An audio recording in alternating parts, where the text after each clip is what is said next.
আরে আমাকে কেউ পাখি বলার মতো না। তুমি আমার একটা পাখি।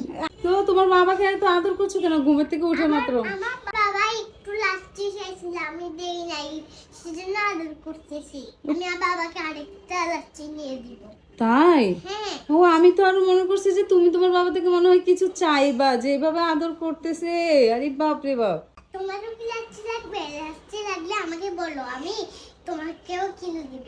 অত লাচ্ছি সাচ্ছি আমার লাগবে না, ওই তোমার বাবাকেই খাওয়াইও। জুস খাবে? জুস লাগলে বলিও, জুস লাগলে বলিও। না, আমার জন্য তো কারো এত ভালোবাসা এত আদর নাই। তোমার সবার ভালোবাসা আদর তো সবার বাবার জন্য। কিছু না লাগলে কি হয়েছে? তাহলে আমাদেরকে জিজ্ঞাসা করছো কেন? এখন ডিস্টার্ব করিও না, যাও। আমি চলে যাব? হ্যাঁ, আমি তো বুঝতে পারিনি যে বাবা লাচ্ছিটা খাবে, আর সেজন্য বাবা আমাকে প্রথমে বলে নাই দেখে আমি ওই লাচ্ছিটা নষ্ট হয়ে গেছে। আমি তো ইচ্ছা করে করি নাই এটা। মায়ের ভালোবাসা, নিঃস্বার্থ ভালোবাসা কি এটি না? আমি আরো মনে করছি যে কোনো স্বার্থ আছে, এত আদর দেখাচ্ছে, এত ভালোবাসা। যেমন শুনো মা, হ্যাঁ। তোমার কিছু ভাঙে গেলে তুমি যেরকম আমাকে মাফ করে দাও না, হ্যাঁ, সেরকম আমার আমার লাচ্ছিটা পড়ে গেছে, বাবা আমাকে মাফ করে দিয়েছে। তাই? মানে লাচ্ছি কিছুটা পড়ে গেছিল, হ্যাঁ, আচ্ছা, মানে টি টেবিলের উপরে। তো আমি বললাম আহারে লাচ্ছিটা নষ্ট হয়েছে, আমি যদি একটু খাইতে পারতাম, আমি তো খাইতে পাই না।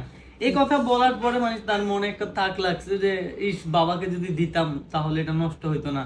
মানে এই এই দেখছো, এই কথাটা বললে সে ইমোশনাল হয়ে যাচ্ছে। তুমি লাচ্ছি খেতে পারো না সেজন্য এখন তোমাকে এত আদর দেখাচ্ছে না? হ্যাঁ, মানে সে চিন্তা করতেছে যদি বাবাকে একটু দিতাম। আসলে বাবার প্রতি মেয়েদের নিঃস্বার্থ ভালোবাসা, কোনো স্বার্থ ছাড়াই মেয়েরা তার বাবাকে ভালোবাসে। এই যে কিউটি ঘুমের থেকে উঠছে, দেখেন ওই যে ওই যে ওর গেঞ্জিটা একটু ভিজা, মুখটা ধুয়ে আসছে, নাস্তাও করে নেয়, এসে দেখতেছি রুমে, আমি এই দিক দিয়ে ডাকতেছি নাস্তা করার জন্য, আর সে দেখি তার বাবাকে এখান থেকে আদর করতেছে, আপ্পা দিচ্ছে। মানে আমি মনে করছি কিছু চাইবে আজকে, এখন এসে দেখি তার বাবাকে লাচ্ছি দেয় নেই, সেজন্যই তার মনটা খুব খারাপ। আমি আসলে একটা জিনিস জানেন, এই যে আমি আছি না, সব ওর থেকে চেয়ে চেয়ে নিই, আর তার বাবা এমনিতেই সব পেয়ে যায়। সবাই আসো আমার বুকে। আচ্ছা ঠিক আছে।